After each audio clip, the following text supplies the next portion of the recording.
Assalamualaikum warahmatullahi wabarakatuh. Halo Sobat Cangkir dimanapun kalian berada. Pada episode kali ini bertemu lagi dengan saya Bella di podcast Ngopi Cangkir. Nah, podcast Ngopi Cangkir adalah kepanjangan dari podcast Ngobrol Pintar, Berbincang, dan Berpikir. Kalian tahu nggak sih podcast Ngopi Cangkir ini menceritakan tentang apa? Podcast Ngopi Cangkir menceritakan tentang bakat siswa-siswi MTSN 1 Kota Blitar. Yang sebenarnya tuh bakatnya tuh yang pastinya banyak banget, tapi sayangnya nih belum terekspos sama media.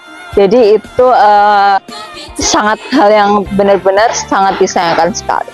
Oke, pada episode kali ini aku mengundang seorang bintang tamu yang super spesial. Kenapa? Karena bakatnya ini unik dan gak pasaran lah ya tentunya. Aku mengundang seorang MTQ yang tentunya sudah banyak jam terbang, sudah banyak mengikuti perlombaan ya, dan sekarang yang pastinya suaranya pasti merdu banget.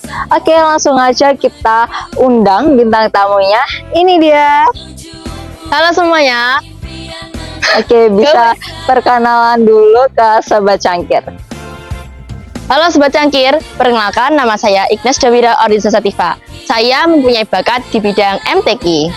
Oke, di sini ya untuk bertanya-tanya nih seputar prestasi yang selama ini dijalankan dan diasah terus. Oke, ini mungkin ya Sobat Cangkir juga banyak yang belum tahu MTQ itu apa sih dan MTQ itu untuk apa? Oke, Kak Ignas boleh cerita dulu ke Sobat Cangkir nih tentang MTQ itu artinya dan pengertiannya itu seperti apa? Oke, MTQ itu bukan hanya untuk mencari qori-qoriah maupun hafidz-hafidzoh, tapi juga suatu upaya untuk menggali nilai-nilai luhur yang terkandung dalam Al-Quran, dan juga supaya dijadikan sebagai pedoman hidup dan upaya untuk menjadi tujuan hidup nasional, pendidikan nasional. Oke, jadi MTQ itu kegiatannya apa sih Kak? Mungkin Sobat Cangkir juga banyak nih yang belum tahu tentang MTQ itu ngapain sih? Oke, MTQ itu membaca Al-Quran menggunakan irama. Oke, menggunakan irama ya berarti. Oke, jadi dibuat panjang-panjang atau seperti itu ya? Ya, tajwidnya harus jelas. Oke, harus jelas. Oke, dan kalau pengertian menurut Kak Ignas sendiri tuh MTQ itu sebagai apa di dalam kehidupan? Oke, menurut saya sendiri MTQ itu wadah untuk mengembangkan minat dan bakat saya di dalam bidang MTQ, dan juga upaya untuk mengembangkan kompetensi dasar agama. Oke, baik. Dan sejak kapan sih Kak Ignas ini mulai pertama-tama tertarik sama bidang MTQ ini? Aku mulai tertarik di bidang MTQ itu kelas 2 SD. Wow, kelas 2 SD ini seorang Kak Ignas ini sudah tertarik loh dalam bidang itu. Oke, kalau boleh tahu kenapa sih kok Kak Ignas bisa tertarik dalam bidang MTQ? Oke, jadi ini aku cerita dari awal aja ya. Oke, cerita. Jadi ceritanya tuh gini. Pada kelas 2 SD itu kan di SD itu ada ekstra MTQ gitu ya. Oke. Dulu tuh di SD namanya SBQ, kan banyak kan namanya. Yeah. MTQ, SBQ, Qiraah, dan lain-lain. Disclaimer, apakah semua itu sama? Sama, cuman namanya aja dibuat beda gitu. Oke. Kalau dalam artinya aja sama. Sama. Oke, berarti Sobat Cangkir itu semuanya itu sama, tapi cuma namanya aja yang beda-beda dan berbagai macam-macam ya. Betul. Nah, terus ada temanku itu ngajak kayak, ayo ikut SBQ. Aku nggak ada temen loh gitu. Terus, oh boleh aku gitu. Kan aku juga mau ngisi kegiatan kan. Oke, berarti iseng-iseng berhadiah nih ya. Iseng, bener-bener iseng banget itu aku. Ya udahlah, aku mau diajak. Terus sekitar 3-4 pertemuan itu guru ekstranya tuh bilang ke guru agamaku gini, Pak ini loh bagus, suaranya lantang, bisa jadi calon ke depannya. Iya, oke. Terus iya toh Pak, namanya siapa? Anak baru itu toh, namanya Ignas gitu. Terus iya nanti tak sampaikan ke orang tuanya gitu katanya. Terus akhirnya mau kan. Terus guru agamaku bilang ke orang tuaku, ngomongnya mau dileskan gitu Oke. buat penerus di kedepannya gitu kan. Soalnya di SD ku tuh belum ada Yang benar-benar terjun di bidang itu mungkin ya. belum ada, adanya kan cuma yang ekstra Iya. kan. Nggak Berarti ada yang Kak bener-bener Agnes nih first ya dalam bidang itu. betul. Terus akhirnya orang tua aku setuju dan alhamdulillah aku boleh ikut les ke situ. Dan lesnya itu kan ada 2 kategori, ada yang umum sama yang privat. Oke. Sebenarnya mintanya orang tua itu langsung privat aja kan, Iya. tapi itu les-lesannya lagi full banget, jadwalnya gurunya juga padat. Terus akhirnya katanya suruh ikut umum aja dulu. Akhirnya aku ikut umum sekitar 8 bulan. Terus setelah itu dapat kabar katanya udah boleh ikut les privat. Oke. Boleh. Bentar ya Kak, Iya. mau nyala dulu. Dan perbedaan les privat sama les umum ini seperti apa? Oke, jadi kalau les umum itu campur gitu loh. Ada yang anak TK, ada yang SD, SMP, SMA, sampai orang tua itu banyak gitu. Itu umum, jadi kayak ngaji bersama gitu. Ngaji bersama. Kalau yang privat ini seperti apa? Kalau privat itu umurnya disamakan. Jadi kalau yang SMP sama SMP mungkin pol-polannya sama yang anak SMA gitu kan. Mungkin bedanya cuma 1-2 tahun aja. Dan kalau privat itu 1 hari cuma 5-8 anak aja. Ya berarti lebih intens gitu ya berarti ngajinya. Lebih gimana ya? Kan privat itu biar dia tuh lebih bisa fokus gitu kan. Oke. Terus tadi kan katanya kan ini iseng-iseng berhadiah ya sobat. Jadi diajak oleh teman terus tiba-tiba ternyata mumpuni nih di bidang ini. Oke. Terus apa nih yang membuat seorang Kak Agnes itu tertarik dalam bidang MTQ? Karena MTQ itu kan dari keluarga juga belum ada yang punya bakat di bidang MTQ. Jadi mau coba hal-hal baru aja gitu. Oke, jadi mencoba hal-hal baru di keluarganya yang kan berarti ini di keluarganya juga pertama yang menjadi seorang MTQ.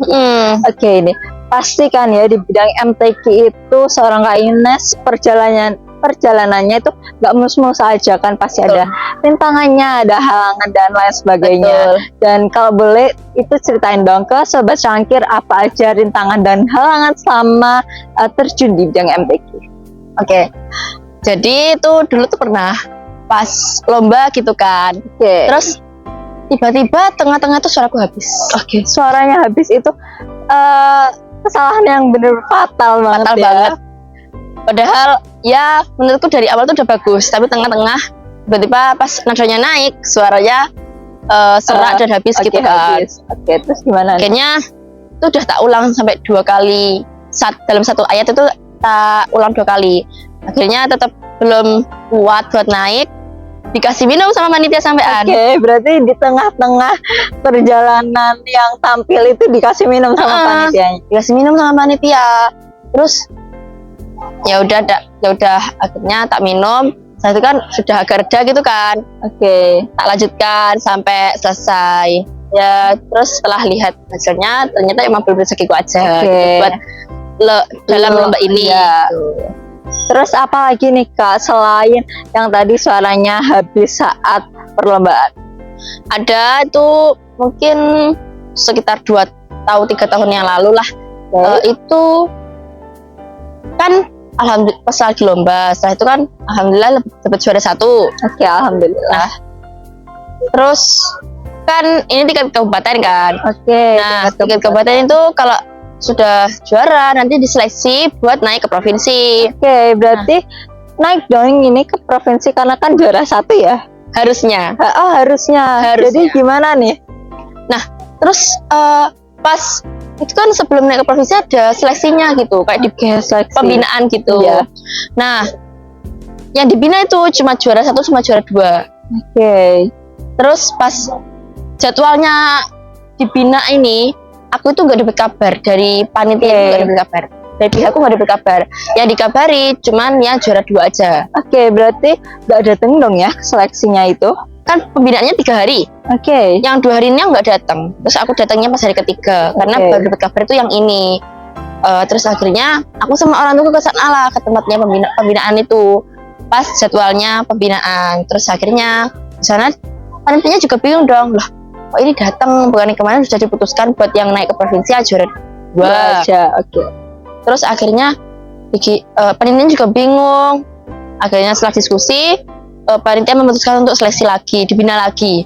Jadi ya juara 2 disuruh datang lagi ke situ, terus dibina lagi, dan nilaiku sebenarnya sama. Itu udah diseleksi 2 kali, nilainya sama kok. Terus katanya panitianya tetap yang naik juara 2. Loh, kenapa nih kok yang naik juara 2 padahal kan yang juara satunya itu Kak Agnes? Karena yang pertama katanya ketinggalan info. Terus yang kedua katanya juga datanya udah diinput. Baik. Jadi ya udah akhirnya ya kecewa dong. Kecewa pastinya. Jadi ini murni berarti kesalahannya panitia ya, karena kan seharusnya kan kita diinfo ini kalau bakalan ada pembinaan malah nggak diinfo. Ini gimana sih panitianya ya? Oke. Terus kalau lika-liku dalam membagi waktu mungkin ada nggak? Ada. Terus gimana ya, kan itu aku dapat jadwal les privat itu hari Minggu sore. Oke, hari Minggu sore. Kan kalau les privat juga masih bisa ikut yang umum kan, yang ngaji umum itu kan. Iya. Sekarang tuh aku yang umum nggak pernah ikut. Oke, kenapa nih kok nggak pernah ikut? Karena udah waktunya udah dipakai di kegiatan lain. Oke, jadi Kak Agnes ini sibuk ya berarti. Oke. Terus dalam waktu belajarnya itu ada yang terganggu nggak karena ada kamu itu terjun di bidang MTQ, itu waktu belajarnya terganggu atau enggak? Sebenarnya nggak keganggu sih, cuman lebih ke apa ya namanya, lebih difokus kalau mau lomba gitu, lebih difokuskan ke MTQ dulu. Belajarnya di apa namanya, di apa kayak katanya orang tua tuh kayak belajarnya di aja dulu, dihentikan aja. Oke, malah berarti orang tua ini lebih mendukung ke non akademik aja. Oke, lebih mendukung non akademik. Terus gimana nih, apakah nilainya itu turun atau gimana? Ya otomatis turun lah. Cuman ya tetap tak usahakan buat dinaikkan lagi. Iya, berarti diusahakan untuk seimbang. Tapi gimana nih reaksi orang tua pas nilainya itu turun? Ya bilangnya orang tua nggak masalah sih, kalau soal nilai itu sebenarnya nggak masalah. Yang penting yang pertama itu ngajinya. Oh, ngajinya berarti yang sangat dipentingkan oleh orang tuanya itu ngajinya. Kalau belajar mah di nomor 2 kan. Di nomor 2 kan. Kenapa nih kok orang tua lebih mendukung di ngajinya? Karena kan juga bisa selain untuk di dunia juga untuk di akhirat, bekal untuk di akhirat. Oke, terus first impression orang tua nih ketika Kak Agnes itu tertarik dalam bidang MTQ.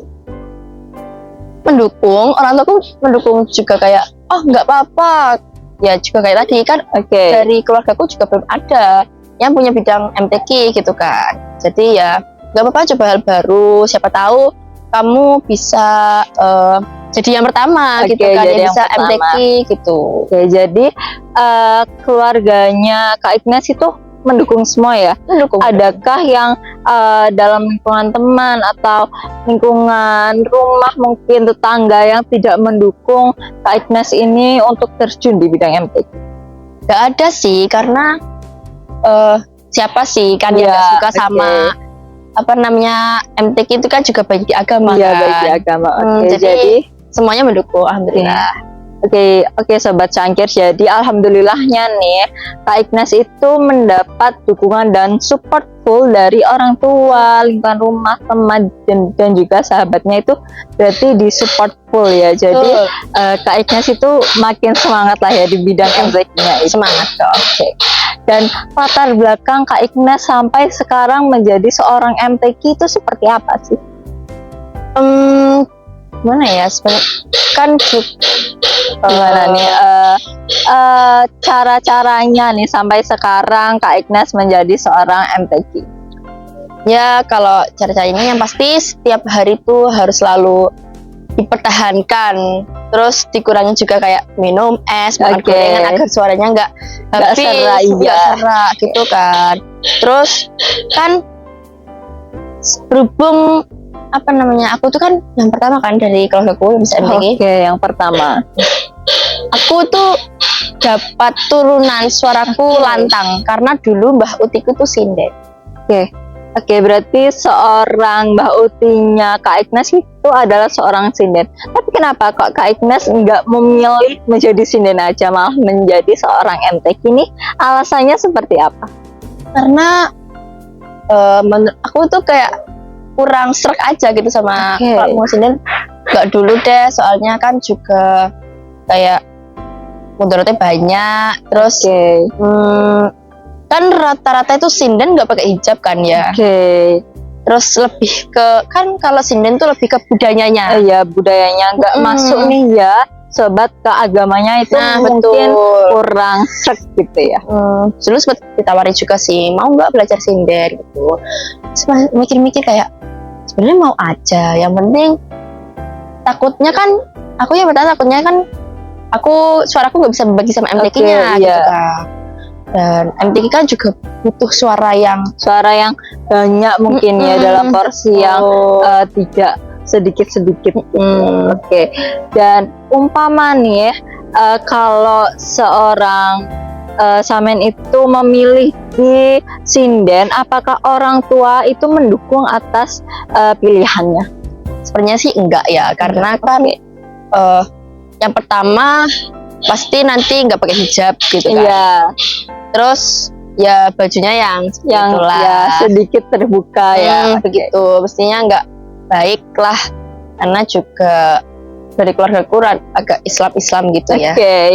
Dan berarti kan tadi kan ceritanya ada yang menawari, dan siapa sih yang menawari itu? Mbak Utiku. Kalau Mbak Utiku itu sebenarnya dari dulu tuh nggak terlalu ke Islam. Yang mulai agak menuju Islam itu dari ibu dan ayahku. Jadi yang lebih agamis itu kedua orang tua ya. Betul. Kalau dari Mbah Uti dan sesepuhnya Mbah Uti itu kayak tanya, kenapa kok nggak kamu nulisin aja? Gitu kenapa kan? Kok harus MTQ ya mungkin ya? Ya aku bilang nggak mau deh, mau ke MTQ aja. Soalnya kan apa namanya, orang tuaku juga lebih mendukungnya ke MTQ gitu kan. Jadi Mbah Utinya dan juga orang tuanya itu terdapat pro kontra ya sebenarnya. Jadi pas Mbah Uti menawarkan untuk menjadi sinden itu orang tua tahu atau enggak? Tahu. Dan gimana ekspresinya orang tua saat Mbah Uti itu menawarkan untuk menjadi sinden? Si orang tuaku ya kayak sebenarnya pas di depannya itu kayak ya kalau mau belajar juga apa-apa gitu kan. Kan cuma sekedar tahu dan belajar gitu tentang budaya masih oke-oke aja. Masih oke-oke aja. Tapi kalau sampai nyinden nanggap kesana kesini kayaknya nggak boleh. Karena ya kurang agamis ya. Betul. Dan juga aku penasaran nih, pengalaman seorang Kak Ignas selama mengikuti lomba itu gimana, dan lomba dan kejuaraan apa aja yang sudah diraih? Pengalamannya sih ya banyak ya. Pasti yang pertama dapat teman baru. Iya, banyak dapat teman baru. Mau di les-lesan maupun di lomba-lomba, aku selalu dapat teman. Iya. Jadi relasinya lebih banyak gitu kan. Terus lombanya juga udah kesana kemari, jadi lebih tahu. Oh di sana itu gini-gini, kalau di sana itu gini-gini. Lebih banyak tahu lah ya tentang hal itu. Tahu. Terus apa lagi tadi? Dan juga lomba apa yang pernah diikuti serta kejuaraan yang telah diraih? Lombanya pernah juara 1 lomba tartil se-Kabupaten Blitar. Dan ya yang tadi yang aku ceritakan belum ke provinsi tadi. Kan MTQ itu ada kayak temannya gitu. Namanya ada MHQ, ada tartil, dan masih banyak lagi. Dan itu apa tuh MHQ, tartil itu seperti apa? MHQ itu Musabaqah Hifdzil Quran. Jadi setelah MTQ ada hafalan Al-Qur'annya. Jadi kayak di apa ya? Di BDI namanya. Di apa ya? Ya di BDI gitu lah ya. Ya bahasa Jawanya. Bahasa Jawanya di BDI gitu. terus ada 3 pertanyaan gitu kan. Jadi setelah MTQ langsung lanjut ke hafalan Al-Qur'annya. Oke. Terus kalau tartil itu murotal. Oke, murotal. Gimana Jadi tuh? kayak yang pagi-pagi di MTS gitu loh. Oh, oke. Yang Jadi nadanya agak cepet. oke. Kayak gitu. Jadi Kak Ignas juga mengikuti itu tuh. Oke, jadi semuanya diikuti ya. Iya, sama Kak kan Ignas itu ini? masih satu bidang kan. Oke. Jadi kayak Masih belum melenceng-melenceng banget gitu. ya. Oke, dan suka dukanya selama menjadi MTQ itu seperti apa? Banyak banget ya. Kalau sukanya itu pasti kalau dapat juara suka. Oke. Bangga, gembira banget pasti. kan. Terus ya lebih semangat kalau dapat juara itu lebih semangat lagi Iya. buat dipertahankan, Iya. ditingkatkan pastinya. Jadi penyemangat lah ya untuk latihan-latihan gitu. Dukanya ya kalau pas ada biasanya jadwalnya bentrok gitu. Oke. Ada lomba yang bareng gitu. Jadi kayak bingung mau milih yang mana. Oke. Pernah. Terus dulu. gimana tuh solusinya?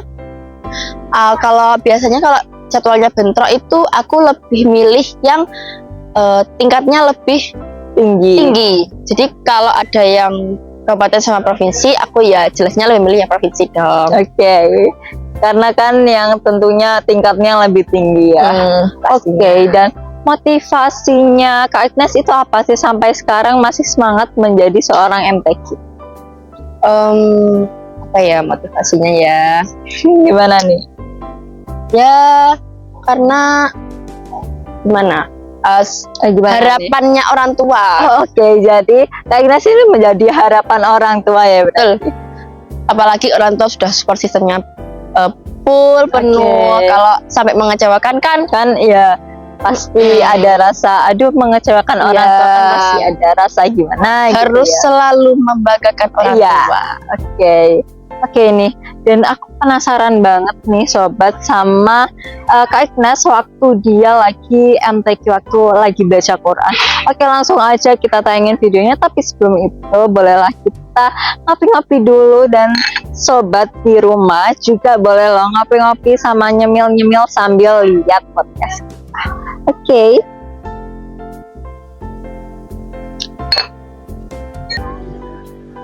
أعوذ بالله من الشيطان الرجيم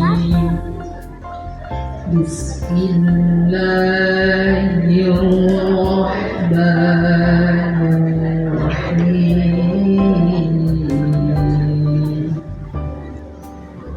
إن الله لا يستحيي أن يضرب مثلا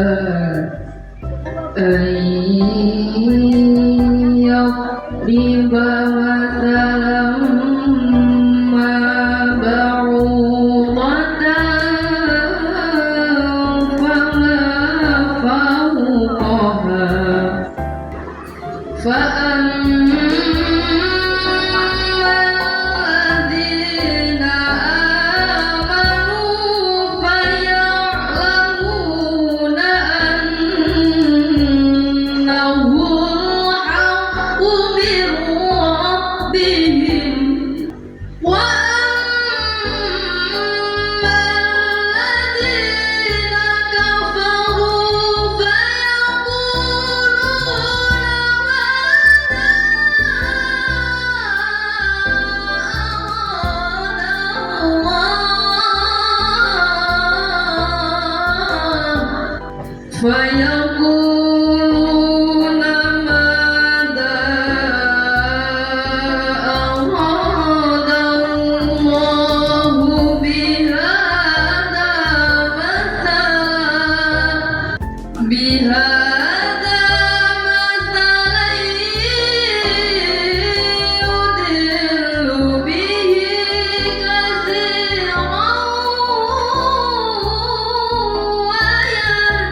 Sadaqallahul Azim.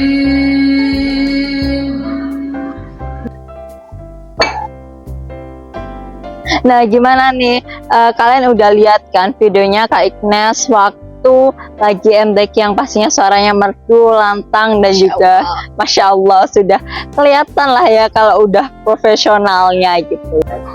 Oke nih Sobat Cangkir, tadi kan kita sudah melihat video ketika Kak Ignas ini sedang lomba ya, pastinya suaranya merdu banget. Tapi nih aku penasaran nih suaranya Kak Ignas waktu di real life itu seperti apa. Oke, langsung aja nggak sih? Silahkan Kak Ignas untuk mengumandangkan suara merdunya dan didengarkan oleh Sobat Cangkir. Fayaquluna madza aradallahu bihadza masalah bihadza masalah yuzillu bihi katsiran wa yahdi bihi katsiran.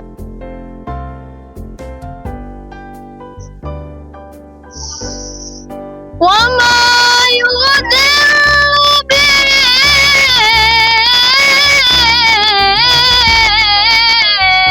illa fasikin.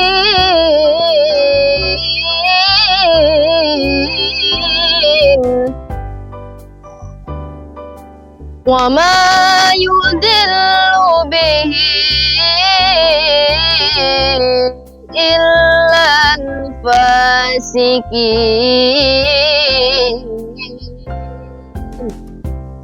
Sadaqallahul Azim.